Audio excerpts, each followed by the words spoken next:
Olá pessoal, sou o professor Gustavo Fregapani e a partir deste vídeo nós vamos estudar a Lei 6745 de 1935, que estabelece o Estatuto dos Servidores Públicos do Estado de Santa Catarina. Então esse é o objeto do nosso estudo. Vamos estudar as regras aplicáveis para os servidores que ocupam cargo público.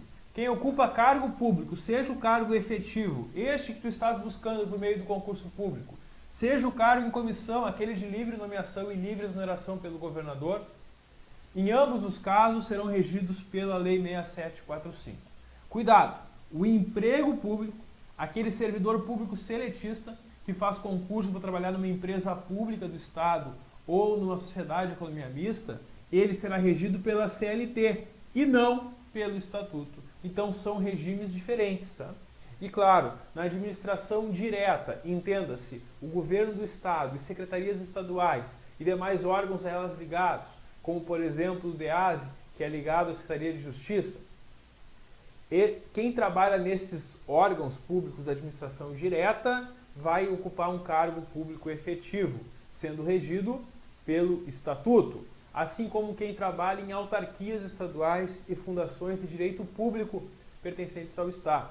Já se for numa fundação de direito privado pertencente ao Estado, ou se for numa empresa pública ou numa sociedade de economia mista, muito embora este empregado tenha que fazer um concurso público para conquistar o seu emprego, ele será regido pela CLT e não pelas regras que nós vamos estudar.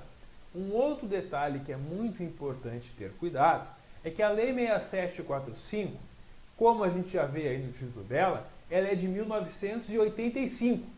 E as principais regras envolvendo o servidor público vêm da Constituição Federal de 1988, que ainda teve uma série de alterações com a Emenda Constitucional 19 de 1998.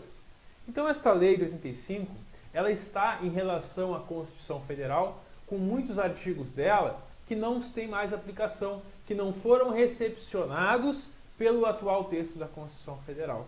E claro, aqui no nosso estudo nós vamos mostrar quais são esses dispositivos e a chance deles serem cobrados em prova é menor, justamente porque eles não têm mais aplicação.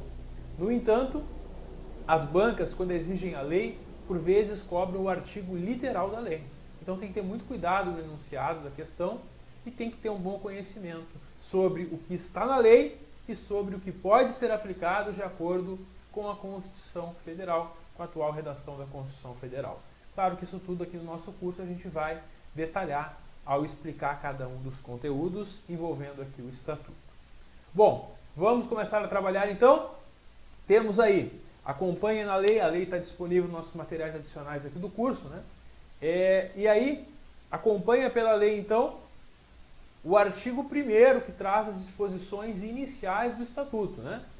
Bom, esse Estatuto, como a gente já comentou, ele estabelece o regime jurídico dos funcionários públicos civis dos 3 poderes. Eu, ao falar de administração direta, eu usei como exemplo o governo do Estado, mas os servidores do Tribunal de Justiça de Santa Catarina e da Assembleia Legislativa de Santa Catarina, assim como do Tribunal de Contas do Estado de Santa Catarina, todos esses servidores são servidores públicos estaduais regidos pela Lei 6745. Muito bem. E o artigo 2º nos traz o conceito de funcionário público. Funcionário público, para os fins deste estatuto, é a pessoa legalmente investida em cargo. Pessoa investida em cargo público. Por isso que não é para quem está investido em emprego público, e sim para quem está investido em cargo público, criado por lei. Os cargos públicos são criados por lei, são de provimento efetivo ou em comissão, como a gente já mostrou, né? Aqui preenchido mediante concurso público, aqui por livre nomeação e exoneração. E esses cargos eles têm denominação, função e vencimentos próprios. Cada cargo tem o seu nome próprio, as suas atribuições próprias e o valor dos seus vencimentos. Número certo, a quantidade de cargos, né, que poderão ser preenchidos e, claro, pagamento pelos cofres públicos, pelo erário estadual. Bom, parágrafo 1º.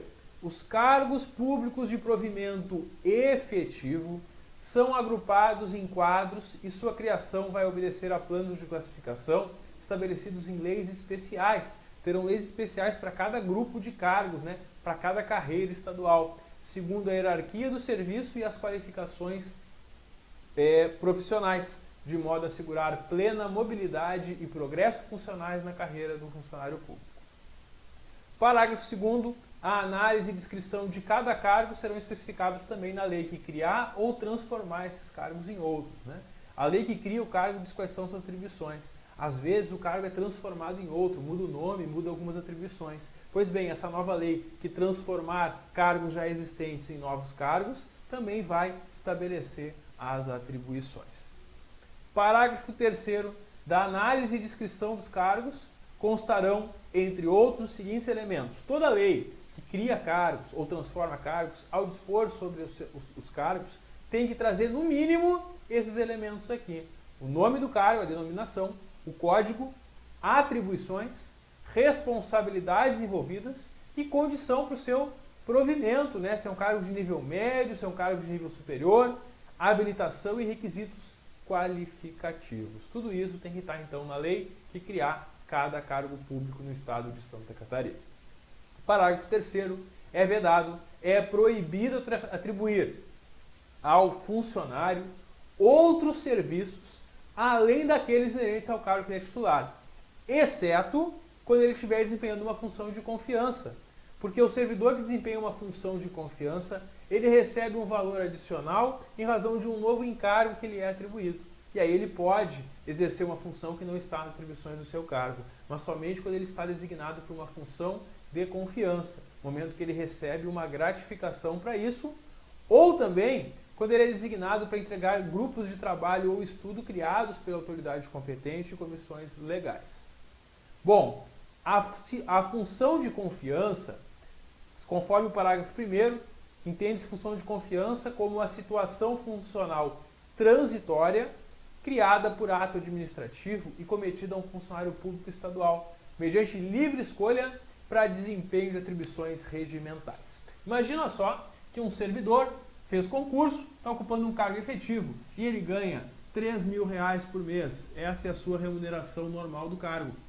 E aí, em razão das suas qualificações, em razão do seu bom relacionamento, da sua boa forma de se expressar, ele é convidado para assumir uma chefia na administração. E quando ele assume essa chefia, eles dizem, olha, tu vai continuar ganhando os teus R$3.000 e vais ter um acréscimo de R$2.000 a título de função de confiança. E aí tu vai ganhar no fim do mês lá R$5.000. Ele está ocupando um cargo efetivo e também está ocupando uma função de confiança que vai acrescer a sua remuneração este valor. É isso que é uma função de confiança. É quando se pega um servidor efetivo e se dá para ele uma atribuição adicional, uma atribuição de confiança, por meio da qual também vai aumentar a sua responsabilidade, as suas atribuições e, consequentemente, a sua remuneração. É essa a ideia do nosso artigo 3º, parágrafo 1º. O parágrafo 2º traz que o ato de designação do servidor para essa função, esse ato vai vigorar a partir da data de sua publicação no Diário Oficial. E aqui não tem posse. Porque quando tu fores nomeado para o cargo público para o qual está estudando, vai sair o seu nome no Diário Oficial. E aí vai ter um prazo para tu tomar posse e um prazo depois para entrar em exercício. Pois bem, neste momento que tu é nomeado, tu é chamado para tomar posse. Quando um servidor público já está nomeado no cargo efetivo, já está desempenhando as atribuições e é designado para uma função de confiança, ele não precisa tomar posse na função de confiança, basta a designação. Então não existe posse para assumir a função de confiança, não precisa de posse. E artigo 4º, é proibida a prestação de serviços gratuitos ao Estado, né? Não pode trabalhar de graça, claro que ninguém quer isso, né? Mas é aí uma disposição específica para evitar qualquer confusão, a lei já foi bem clara nesse sentido. Bom, esse é o primeiro título, então, que nos traz as disposições iniciais aqui do Estatuto dos Servidores de Santa Catarina. A seguir, continuando com o estudo do Estatuto, nós temos o título 2, as regras para admissão no serviço público. E claro, né, a regra principal é a realização de concurso público. Quem vai assumir um cargo efetivo realiza concurso público. A exceção é o cargo em comissão, porque o cargo em comissão não precisa realizar concurso público. Está aí então o artigo 5º. A admissão ao serviço estadual dependerá sempre de aprovação prévia em concurso, exceto no caso do cargo em comissão. Então, aqui nós temos a regra, aqui nós temos a exceção ao concurso público. O concurso, que objetiva selecionar candidatos através de avaliação de conhecimentos e qualificações profissionais, mediante provas ou provas e títulos, seguido de exame das condições de sanidade físico-mental, salvo quando se trata de funcionário público em efetivo exercício, e verificação de desempenho das atividades do cargo em estágio probatório. Porque aquele servidor que já está em exercício e faz concurso para um novo cargo não vai precisar passar por esse exame novamente, segundo diz no estatuto, muito embora a prática às vezes seja diferente. Para a nossa prova vale aqui, nesse caso que está no estatuto. Bom, após isso, né, o servidor ele ingressa e vai passar por um estágio probatório. Depois de aprovado nesse estágio probatório, que atualmente dura o período de 3 anos, ele adquire a estabilidade no serviço público. Pois bem, seguimos com o concurso, né, regras do concurso. Artigo 6º. O concurso será precedido de 3 publicações de edital em órgão oficial. Tem que publicar 3 vezes no órgão oficial o edital, com ampla divulgação, e vai abrir um prazo mínimo de 30 dias para a inscrição dos interessados no concurso. Aí as normas gerais para a realização de concursos, desde a abertura até a convocação e indicação dos classificados para o provimento dos cargos, vão ser estabelecidos em regulamento. Os regulamentos são estabelecidos por meio de decreto. Então existem decretos estaduais que tratam dessa matéria. Decretos estes que não estão no edital do nosso concurso. E nós não precisamos nos preocupar com esses decretos por enquanto. Bom, do edital do concurso constarão instruções especiais, em função da natureza do cargo, observada a respectiva especificação. No caso de concurso de provas e títulos, que é aquele que além de provas são levados para pontuação, critérios pessoais dos candidatos, como por exemplo, se ele já teve algum livro publicado, se ele já tem experiência naquela área, se ele já tem pós-graduação, tudo isso são pontos que são acrescidos na nota final. Isso são os títulos. Pois bem, sendo concurso de provas e títulos, será obtida a nota final mediante uma média ponderada. E não pode atribuir aos títulos peso superior à metade do peso das provas. Então, se as provas têm um peso 100, o máximo que se pode pontuar em títulos é 50. Por que isso? Para evitar que um concurso seja direcionado. Porque senão, ao fazer o edital, a administração coloca alguns títulos que só 1 ou 2 pessoas têm.